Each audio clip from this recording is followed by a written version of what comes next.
Good afternoon. This is John York. I'm going to do a quick overview on the value proposition canvas as a reference to our workshop session where we touched on this concept. I think one of the key questions that we do have to ask when we start thinking about the value proposition is how do we identify the value proposition and the opportunity? At a high level, we have this canvas, and on the right-hand side, you have a customer profile, and on the left-hand side, you have a value map to the product.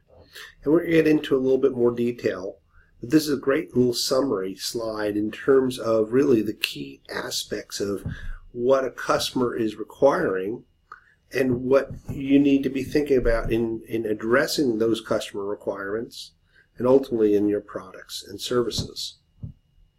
So why is this important? And the reason why this is important is that the value proposition canvas can tie back into the business model canvas. As you can see here, it ties into customer segments and the far right-hand side, and in the middle part of the canvas is the value proposition. So these elements very nicely tie with each other. So let's just get into really quickly in terms of customer pains, and I'll map out the pains to actual value map pieces that are there. So when we think about pains, think about what are the critical problems or disasters, losses, which customers or users need to fix and hope never occur. All right, headache is a very good example, but some examples are undesired outcomes, and these are, functional. Okay, something doesn't work, or emotional, or ancillary, it's annoying. And then tied in there could be social-related undesired outcomes. It was embarrassing. Obstacles, something that prevents a customer from even starting a job, e.g., I just don't have enough time, or I just don't have enough money, or I don't have enough help, or I don't have enough knowledge.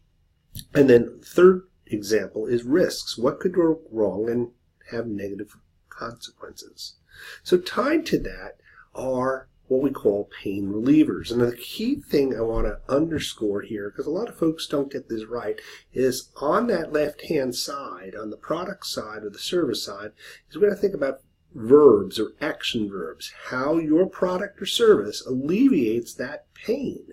What are you fixing or helping your customers to avoid what they have in terms of a pain.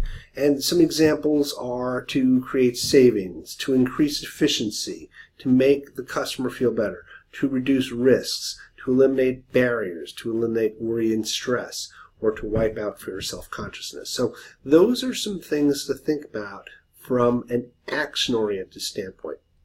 Now we've talked about pains, let's flip over to gains. I'm going to just move my head over to the bottom left-hand corner. And customer gains are really things that we look at, outcomes and benefits your customers want, what they're trying to achieve.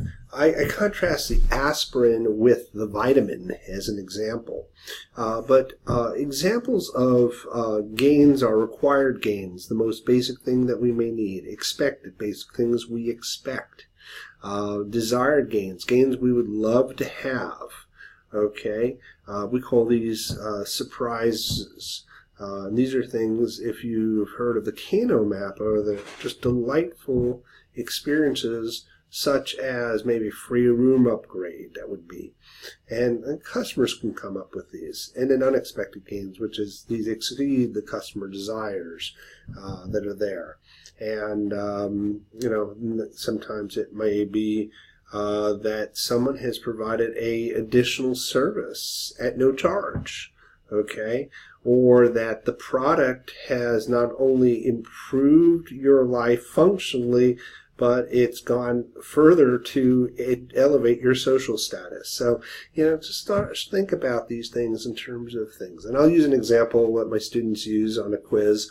We talk about a dishwasher, and the functional job of a dishwasher is to address the pain of washing the dishes. However, I remember on one quiz we had was that there was a question about how about a dishwasher that put away the dishes? Well, that's a gain because it really wasn't expected in terms of the core job, which is washing the dishes. And that's an unexpected gain there. So gains are things that add more. Another gain could be badge value. We wear labels in our clothing that enhance our image and our appeal. So those are some gains that you may want to think about, and they differentiate from the customer pains, which when you think about gain creators, again, we're back to the verbs, okay? What your product or service is doing to create those gains to help the customer achieve something that they couldn't do without them. And again, we see some things, savings of time and money, okay? Meeting, exceeding expectations, outperforming competitors is a very big gain. E.g., I remember a friend of mine telling me about a health club he was working with doing marketing, and he was working with women in their mid-50s, and what the primary gain was just to stay in shape and be able to prevent osteoporosis, but the secondary gain was he had women coming back and saying, hey, you know, I got rid of, for a better word than my chicken wings, I guess there's some loose skin. The third gain was improved self-esteem that was there. And then other things, of filling customer desire aspiration. A good example is education, being able to get you into a great job and producing a positive outcome. So that sort of leads us to this whole thing about customer jobs, which we're now back on the right-hand side. And this is very critical in terms of what the customer is trying to get done. Okay, the job to do is, as Clayton Christensen talks about, the job or task, the problem to solve, the need to satisfy. And there really are three types of jobs that we should think about, because this is going to drive really the functional requirements and the emotional requirements and social requirements for the design of your minimum viable product. So examples are a functional job, which is to complete a specific task. The dishwasher cleans my dishes. Social jobs, you want to look good or gain power status or perception by others. One good example, naturally, is just the clothing or a beautiful suit that you would have, that you'd wear, a nice power tie, you know, to enhance the perception by others. Or taking a public speaking class where your public speaking skills, you've actually done both. You've addressed a pain, which is the fear of public speaking, but you have now enhanced your ability and your power and your status to be able to influence audiences. And then personal emotional jobs, such as feeling good and secure, an investment or a current job. I think of feeling good is in terms of particularly in terms of relationships that you have, or secure in your home.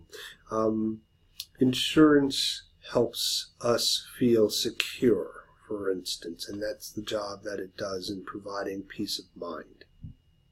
And then you map this out. So I'm going to move my picture back over here so you can see the examples. But you're mapping those jobs to do over to the other side, which is the products and services. So these products and services can be physical, intangible, digital, or financial. But what I think you have to think about when you are thinking about those customer requirements is what are the most minimal feature set that you should be having to be able to deliver on the value. When I set up for our, we call it MVP1 presentation and testing in my Business 2-3-10 class, we talk about mapping functional and emotional requirements of the customer and social requirements with our minimal feature set. And that defines our minimal viable product. And so just to come on down here is a value map. And, you know, just sort of as you see, these pieces fit back and forth. And just to sort of put it in perspective, so a colleague of mine up at Berkeley, Alina Ballerman, who teaches both in the marketing program as well as in the I-Corps program up there, sort of looks at this and explains that this is iterative. Okay, this is not set in stone. It's for you to put your ideas. You start on the right-hand side as you interview customers and you get to know your customers better relative to their pains and gains in their jobs. And then as you do that and you learn, you start putting, gain creators, pain relievers, and they become your hypotheses that you go back out and test. And ultimately, with the job to do requirements, you ultimately have products and services. So this is really designed to be a tool that is a working tool to design, test, and iterate your value proposition, figure out what resonates with customers. And at the end, by the job to do mapped out with the products and services, look at what products, services, features ease the pains and create the gains.